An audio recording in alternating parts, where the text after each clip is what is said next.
नमस्कार साथियों। इस टॉपिक में हम भ्रंशन के बारे में बात करना चाहेंगे कि भ्रंश क्या है, किस प्रकार वो निर्मित होती हैं, कौन-कौन सी आकृति उससे निर्मित होती है। इस सब के बारे में हम इस टॉपिक में अध्ययन करना चाहेंगे। जो इससे पहले हमने वलन के बारे में अध्ययन किया था, ठीक है? कि वलन है वो ये दो वलन और भ्रंशन दोनों ही भूसंचलन के अंतर्गत आता है। जो वलन है वो संपीड़नात्मक बल से निर्मित होता है और जो भ्रंशन है वो तनाव मूलक संचलन से निर्मित होता है। दोनों में अंतर ये है। तो बात करते हैं भ्रंशन। भ्रंशन क्या है? सबसे पहले भ्रंश क्या है? तनाव मूलक जो संचलन है वो तीव्र गति होने के कारण भूपटल में जो पृथ्वी के तल है उसमें एक तल के सहारे चट्टानों का स्थानांतरण हो जाता है। तो उसमें जो स्थिति उत्पन्न होती है उसे भ्रंश कहते हैं। कि तनाव मूलक बल के कारण चट्टान एक स्थान से टूटकर दूसरी जगह चली जाती है, उसे भ्रंशन कहते हैं। और जिस तल के सहारे भूपटल की चट्टानें टूटकर या स्थानांतरण होती हैं उसे विभंग तल या भ्रंश तल कहते हैं। ठीक है। एक चीज और है कि जो भ्रंश है उसका निर्माण में जो भूपटल पे जो गति होती है, क्रिया होती है, संचलन होता है वो लंबवत होता है। वलन में हमेशा क्षैतिज हुआ था, ये चीज भी ध्यान रखना है। ठीक है। तो पृथ्वी के अंतर्जात बल के कारण भूपटल की चट्टानों में जो दरार का निर्माण होता है उस दरार को विभंग कहते हैं। और ऐसा विभंग जिसमें चट्टानें टूटकर एक तल के सहारे स्थानांतरण हो जाती हैं उसे भ्रंश कहते हैं। भ्रंश है वो मुख्य रूप से दो प्रकार के होते हैं। एक सामान्य भ्रंश होता है, एक उत्क्रम भ्रंश होता है। सामान्य भ्रंश का निर्माण तनाव बल के कारण होता है। इसमें दरार के दोनों ओर के जो भूखंड है एक दूसरे के विपरीत दिशा में खिसकते हैं और एक खंड नीचे की ओर गिर जाता है। ऐसी स्थिति में उसे सामान्य भ्रंश कहते हैं। उत्क्रमण भ्रंश कि जब चट्टानों में बिछाव के कारण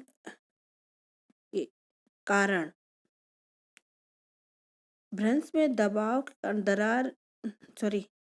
जो उत्क्रमण भ्रंश है वो चट्टानों में बिछाव होता है, खिंचाव होता है, उससे निर्मित होता है।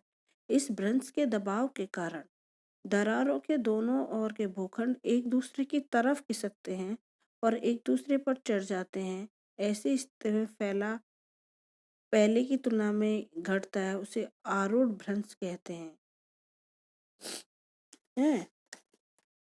कि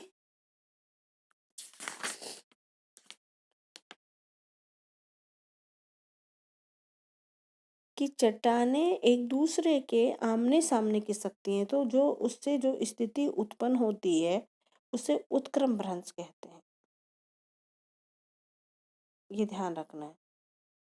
और ये क्षिति संचलन के कारण निर्मित होती हैं, ये भी ध्यान रखना है। जबकि हमने उधर बात ये की थी कि भ्रंश का निर्माण लंबवत गति से होता है। ठीक है।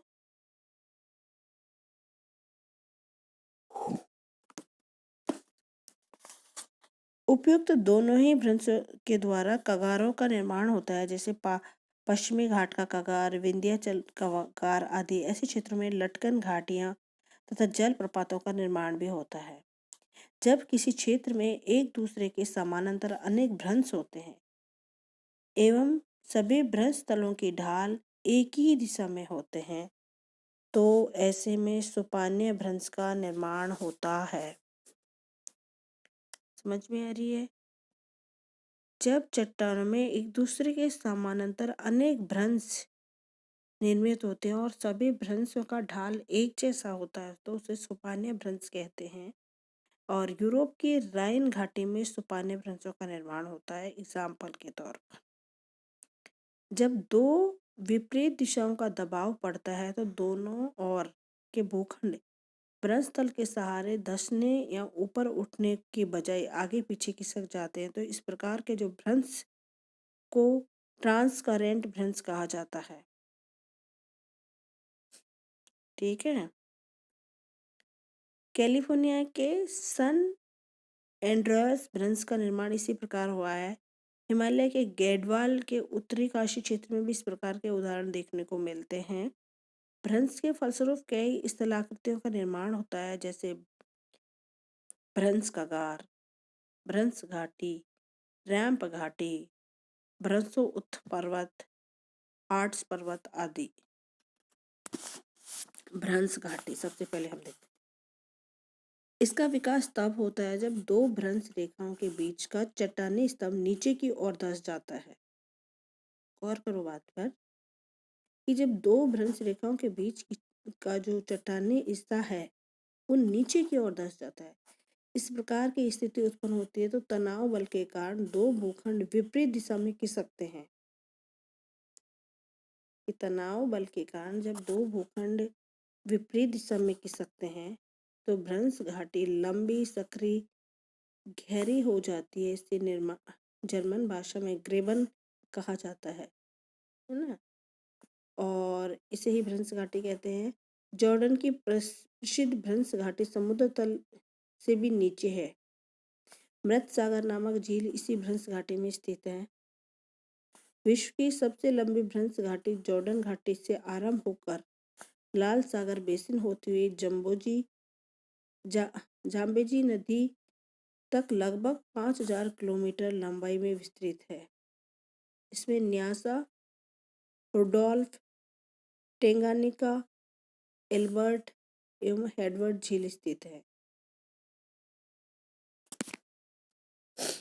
विश्व की जो सबसे लंबी भ्रंश घाटी है वो जिम्बोजी जॉर्डन नदी घाटी क्षेत्र में है और इसी में मृत सागर है। और इसमें जो कौन कौन से मतलब झील है वो इसमें आई है, जैसे न्यासा, रुडोल्फ, टेंगानिका, एल्बर्ट एवं हेडवर्ड झील इसी में है। कैलिफोर्निया की मृत घाटी भी समुद्र तल से नीचे भ्रंश घाटी है, समुद्र तल से भी नीचे की है वो। स्कॉटलैंड की मध्यवर्ती घाटी, दक्षिणी ऑस्ट्रेलिया की स्पेंसर की खाड़ी, भारत की नर्मदा एवं दामोदर घाटी आदि इसी भ्रंश घाटी का महत्वपूर्ण उदाहरण है। अगला है रैंप घाटी। इस घाटी का निर्माण उस स्थिति में होता है जब दो भ्रंश रेखाओं के बीच का स्तंभ यथा स्थित रहता है, परंतु संपीड़न बल के कारण उसके किनारों के दोनों स्तंभ ऊपर उठ जाते हैं। समझ में आ गया?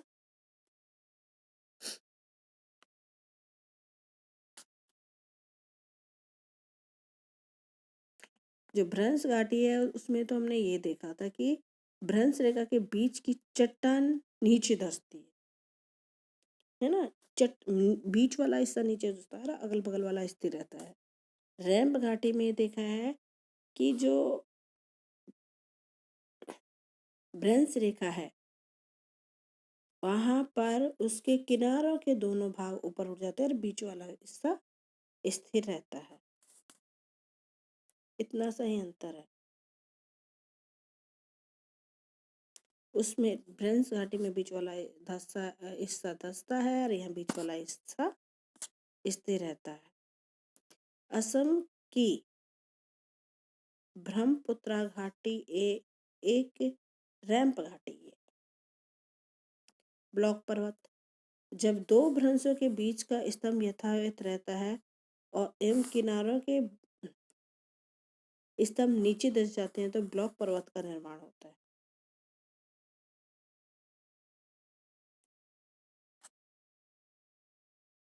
सेम ही है। सतपुड़ा पर्वत जर्मनी का ब्लॉक फॉरेस्ट पर्वत आदि ब्लॉक पर्वत है। हॉर्स पर्वत।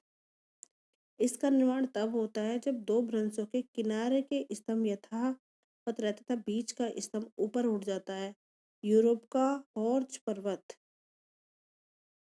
इसी प्रकार निर्मित हुआ है। इस प्रकार हम देखते हैं कि दरारी घाटी व रैंप घाटी देखने में एक जैसी लगती हैं और ब्लॉक पर्वत और हॉर्स पर्वत भी देखने में एक जैसे लगते हैं, परंतु ये भू संचलन की दृष्टि से अलग अलग है।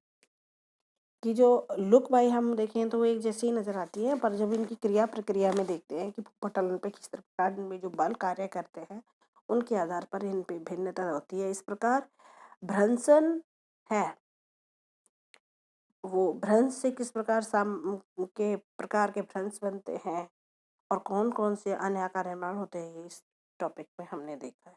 धन्यवाद।